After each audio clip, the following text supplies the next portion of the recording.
Assalamu alaikum students of class 4 and a very warm welcome to all of you in your English class.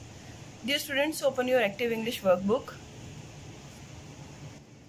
Dear students, to be continued with the topic, our unit number 2, a tumbler of oil. Our today's topic is related to grammar. And in grammar, today we'll discuss rules related to punctuation. Remember dear students, we use quotation marks or you can say inverted commas at the beginning and end of spoken words. I'll repeat once again. We use quotation marks at the beginning and end of spoken words. Rule number 1. We begin spoken words with a capital letter. Remember, we begin spoken words with a capital letter. If the spoken words form a sentence, a comma is used inside the quotation marks. It's the first rule related to the punctuation. Second rule for the use of punctuation, if the spoken words end a sentence, we put a comma before them and a full stop. If the spoken words end a sentence, we put a comma before them and a full stop at the end inside the quotation marks.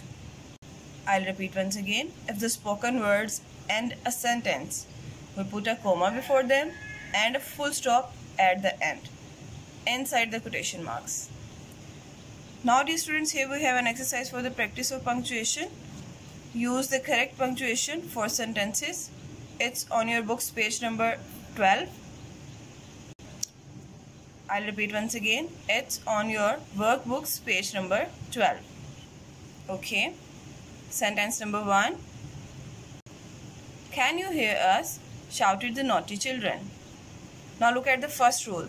We begin spoken words with the capital letter. So, here you can see capital C of can. We begin spoken words with the capital letter. Can you hear us?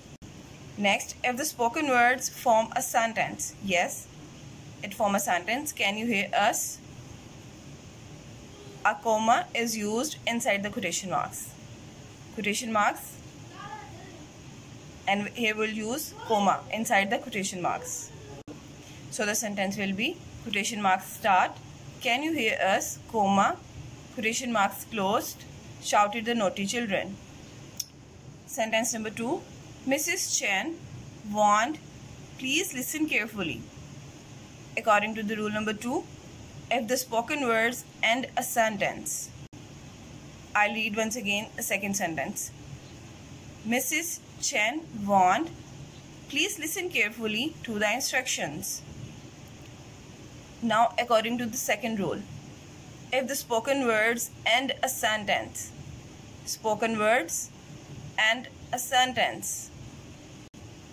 we put a comma before them.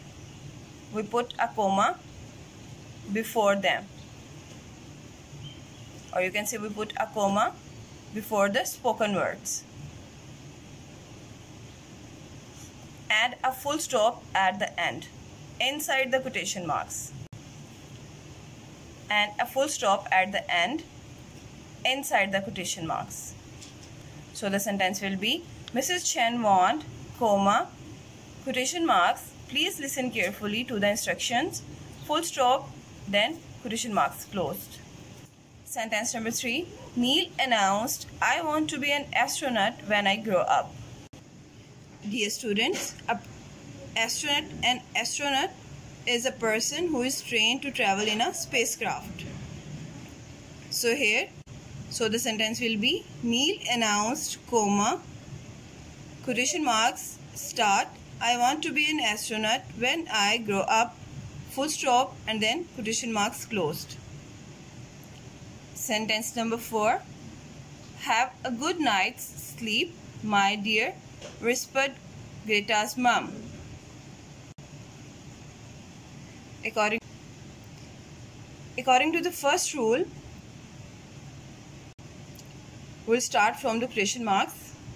Quotation marks start, have a good night's sleep, my dear, comma, quotation marks closed, whispered Greta's mum, and then full stop. Fifth and last sentence. As the majestic king passed through the town, the people cheered, "Long live the king." Majestic, great. Dear students, here we'll apply second rule. So the sentence will be, as the majestic king passed through the town, the people cheered, comma, quotation marks start, "Long live the king." Then full stop, and at the end we'll put quotation marks closed. At the end we'll put quotation marks. Now dear students, it's your turn. Use quotation marks on your workbook's page number 12. Fill in the blanks and learn it by heart.